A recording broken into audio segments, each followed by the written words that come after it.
12వ ఆవిర్భావ సభకు ఒక ప్రధానంగా మనం ఒకటి గుర్తుపెట్టుకోవాలి. ఈ ఆవిర్భావ సభకు ఒక స్పెషల్ ఉంది. ఎందుకంటే పెద్దలు చెప్పారు ఇంతకుముందు 12 సంవత్సరాలకు ఒక్కసారి పుష్కరాలు వస్తాయని చెప్పేసి. అంటే పుష్కరాలు ఎంత ముఖ్యమో ఈ యొక్క ఆవిర్భావ సభ కూడా అంత ముఖ్యమైనది. ఎందుకంటే ఈ రాష్ట్రంలో దుష్ట వైసీపీ ప్రభుత్వాన్ని గద్దెదించి ఎన్డీఏ ప్రభుత్వాన్ని ఏర్పాటు చేశాం.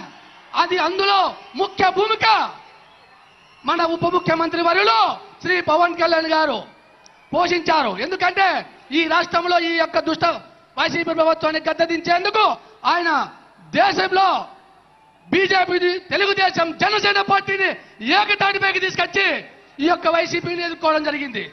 గతంలో చెప్పారు, ఎలక్షన్ల ముందు గత ఆవిర్భావ సభలో చెప్పారు, జగన్ నిన్ను పాతాళానికి తొక్తా అని చెప్పేసి. పాతాళం ఎక్కడుందో మనకు తెలియదు, కానీ అంతకన్నా లోతుగా తొక్కు చూపించారు మన పవన్ కళ్యాణ్ గారు. పవన్ కళ్యాణ్ గారు ఒక్కసారి చెప్తే దిమ్మ తిరిగే విధంగా చెప్తారని చెప్పేసి, అది చేతు చూపిస్తారని చెప్పేసి ఈ సభాముఖంగా తెలియజేస్తా ఉన్నా.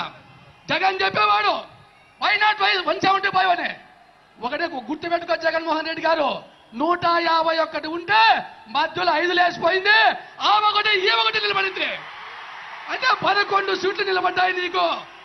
మళ్ళీ చెప్తా ఉన్నాం, ఈ జన సముద్రం చూస్తా ఉంటే వచ్చే ఎలక్షన్ లో ఆ పక్కన ఉన్నటువంటి ఒకటి కూడా లేచిపోతుంది, సింగిల్ వస్తామని చెప్పేసి ఈ సభాముఖంగా తెలియజేస్తా ఉన్నా.